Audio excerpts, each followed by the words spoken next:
నమస్కారం. వనవానికి స్వాగతం. ఈరోజు వార్తలలోని ముఖ్యాంశాలు.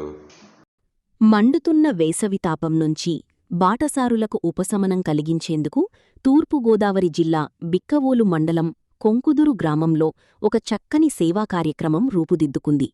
కన్నతల్లి జ్ఞాపకాలను పదిలపరుచుకుంటూ 2 కుమారులు చేసిన ఈ చల్లని సేవ అందరి మన్ననలు పొందుతున్నారు.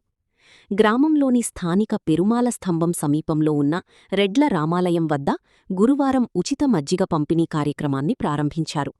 పడాల వెంకటరామారెడ్డి సతీమణి స్వర్గీయ శ్రీమతి వెంకటలక్ష్మి పవిత్ర జ్ఞాపకార్థం వారి కుమారులు పడాల సతీష్ కుమార్ రెడ్డి, పడాల పణికుమార్ రెడ్డి ఈ బృహత్తర కార్యక్రమానికి శ్రీకారం చుట్టారు.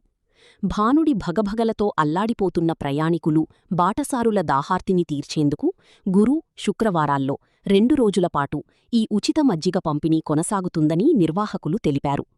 వారు ఎంతో ప్రేమతో అందిస్తున్న ఈ చల్లటి మజ్జిగను పెద్ద సంఖ్యలో ప్రయాణికులు స్వీకరించి ఎండనుంచి ఉపశమనం పొందారు. కన్నతల్లిపై ఉన్న ప్రేమను ఇలా వేసవిలో నలుగురి దాహం తీర్చే సేవగా మలచుకున్న పడాల సోదరులను స్థానిక గ్రామస్థులు, ప్రయాణికులు మనస్ఫూర్తిగా అభినందిస్తున్నారు.